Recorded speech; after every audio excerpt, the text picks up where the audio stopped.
Здравейте, приятели! Намираме се в моята работилница. Причината за да направя това видео е, че наскоро някой ме попита какво точно е необходимо и колко екипировка ти е нужна, за да започнеш работа по дървета. Така че да започваме. Едно от първите неща, които трябва е сбруя или разботна седалка. Това е Singing Rock и новия модел Arpomaster. Той наскоро дойде при мене. Изпробвал съм го преди няколко месеца, но този е чисто нов и все още, както виждате, е топа.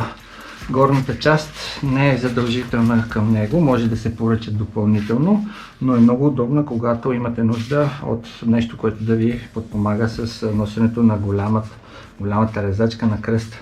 Има голям кръстен колан с два големи инвентарника отзад. Можете да закачите много от тези куки, които са супер удобни за бързо закачане и откачане към тях. Също така широки страпове долу на краката, защото когато рапела ни е много дълъг, да кажем няколко часа трябва да останем на въжето, а тогава вече искате да имате удобство и това е прекрасно. Горната точка за позициониране. Тези червеничките са долната точка за позициониране.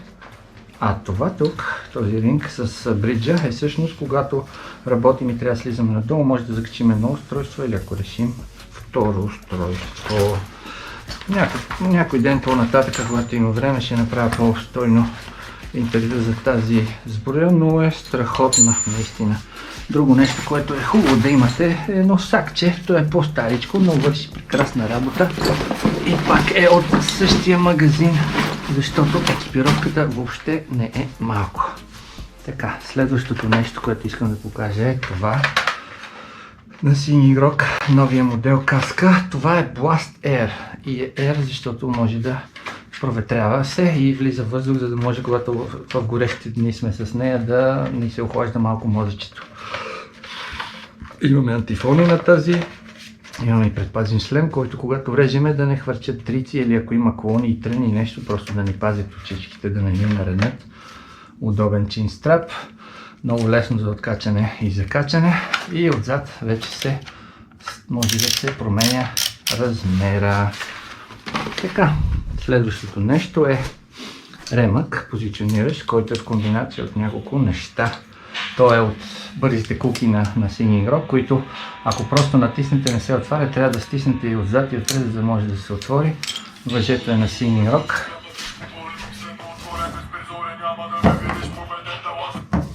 Въжето е на Singing Rock. Това е 3,50. Този ремък аз съм го правил, затова просто това имам, това и показвам. Карабинера е на Singing Rock, както и ролката, която е Мики модела с две точки за закрепване. Можете да закачите два карабинера и всъщност използваме ролката, за да можем да обираме и протриващия възел да ни задържи, когато сме се позиционирали на дървото. Следващото нещо, което ще покажа, са ленти. Имаме няколко вида. Тези са просто тънки лента. Тези са тръбна лента, която е по-здрава. И имаме, тези са къси, тези са дълги. Тук има няколко вида също, 60, 80 и 120 см. Червенчиките също 120. Винаги е добре да разполагате с ленти, защото не се знае кога ще ви трябва да осигурите нещо, което да спуснете, за да не счупите това, което се намира под вас, дали е барака, къща, прозорци, каквото и да било. Така. Трион. Този мисля, че е на 6 или 7 години. Това е Silky зубът с 7,5 големина на зъба и 390 см острието. Нарочно не е извит, защото когато дръпнем, той е предвиден за работа по дървето, не е за прави рязания. Така че прекрасен трион, въобще не ме е предал. Препоръчвам го на всеки, който реши да се занимава с това нещо. Може да се сложи както на крака, така и има закачалка, за да си го сложим на сбруята. Следващо нещо, това са тул холдери или така наречените темляци. Имам два, защото по случайност имам две резачки, една малка и една голяма. Когато сме горе в дървото, ни трябва малката, когато сме по-ниско и по-дебело е ствола, ни трябва по-голямата. Тази специално издържа до 25 кг, които са предостатъчни за нашите нужди. Сега, когато искаме да се качим нагоре към дървото, ни трябват няколко самохвата. Нарочно съм ги закачил заедно, за да не ги загубя в сака. Това е крачен самохват. Абсолютно влюбен съм в него. Това е нещото, което адски много трябва и помага на арбориста, но той работи в комбинация с още един самохват, който всъщност ни помага да вървим нагоре. Той е с ремък, който ремъка е регулируем. Аз съм го направил в момента много къс, но когато дръпнем, можем да го направим страшно дълъг и то е точно за да може да се използва както от високи хора, така и от ниски. Пак да си ги изтръкнем заедно, за да не ги загубиме.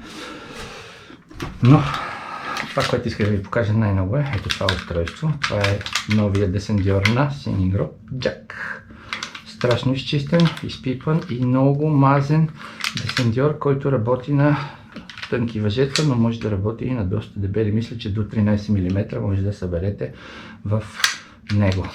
И мисля, че като цена, качество, това нещо ще се наложи на пазара, защото е наистина прекрасно. Точно така, тук е показано до 200 кг е сертифицирано, което означава, че без проблеми може да двама човека при спасяване да висите на него. Нормално е за един човек, когато се работи, да го издържи без абсолютно никакви проблеми. Карабинерът е черен, пак е на Singing Rock, супер удобен.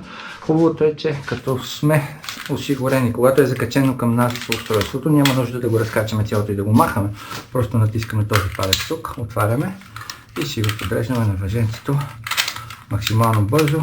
Сакваме се и вече сме осигурени и натоварваме.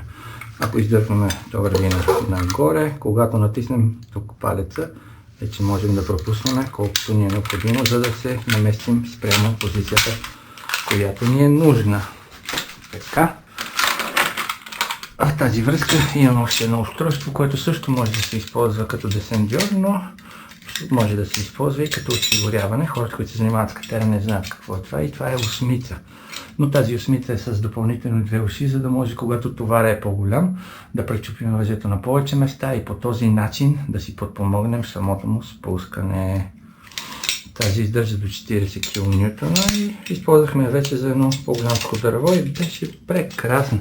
Свърши чудесна работа. Не на последно място, ръкавички кожени. Аз не съм фен на кожените ръкавици особено много, защото когато сме на въжето и те малко или много парзалят. Тези обаче го нямат този проблем. Така че това е направено нарочно. Сложена е друг тип кожа, която е малко по-грапава. Хем да пази ръкавиците да не се къса, хем когато стиснем въжето да не ни се парзалят ръцете. То е доста неприятно в определени условия. Така. Следващото нещо е тежест за хвърляне или така наречените мишки за хвърляне. Две имам, защото едната е по-тежка, другата е по-лека. Когато имам нужда от по-прецизно мятане, хвърляме по-лекичката. Другата е по-старата ми, която съм си купил. Тя е на Singing Rock отново и тя е по-тежка и за по-високи и по-далечни замятания. По този начин с тях използваме момента да си качим въжето към дървото. И като заговорихме за въжета, задължително няма как без въже.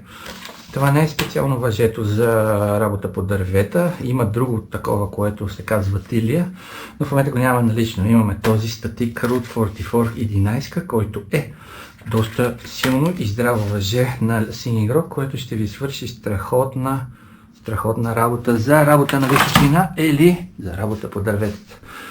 И останаха всъщност няколко от примките, които използваме дали за позициониране, дали за превръзване към ствола на дървото, за да можем да си направим точка за закрепване. Това е по-простата лента, която имам. Тя е може да е в тази конфигурация да се заключи и тук да сложим един 5-тонен карабинер. Или може в другата конфигурация, но пак така нареченото да чокнем. Може така да я сложите, може така да я сложите, както намерите за добре, просто да се заключи, за да може да, когато да натовариме, тя заключва и след това вече имаме удобна и здрава точка за закрепване на работната ни линия. Следващото нещо, аз съм го правил и то се нарича упислинг. Упислинга е нарочно, има такива уши по него и е вплетено въжето по специален начин, защото той може да се сложи както на много тънко дърво, така и на много голямо дърво, да кажем нещо ето такова на крайната му връзка. Така че има много приложения самия той. Той е за позициониране, предимно е за спускане на товари през него, като когато го заключим по този начин, нашето работно въже минава през това ухо и тук той е изгладено, удобно и приятно. Има много малко триене и много лесно можем да контролираме спускането на товара с тази примка. Тези ги нямаме май на българския пазар все още, затова хората си ги правят или си ги купуват от щатите, където там наблягат доста повече на работата в дърветата. Това е така наречения false crotch. Действието му е, че всъщност когато мине през склона и го сложим отгоре, нашето работно въже минава през тези две халкички и така триенето е тук на метала, а не горе на самия клон, където може да си нараним въжето и дори да го скъсаме. Кой знае. И следващото пак е false crotch, само че малко с повече опции за закачане. Когато трябва да се закачим на малък клон, просто използваме този ремък, за да го затворим максимално добре и така по същия начин въжето минава тук. Когато не трябва да се закачим на нещо по-голямо и дебело, използваме задната хълка и карабинера. По този начин, когато имаш карабинер, ако трябва да преместим цялата система, отваряме карабинера, изваждаме работния край и вече след това нещо, това може да се качи още по-нависоко и така да си качиме нашата система по-нагоре и да сме осигурени с въже. И така, приятели, всичките тези неща, повечето от тях, всъщност да кажем, не всичките, могат да се намерят в... Те предлагат абсолютно всичко и без проблеми могат да ви обърнат внимание, дори за най-взискателния клиент. Мисля, че ще се намери нещо, така че много ви благодаря и до нови срещи!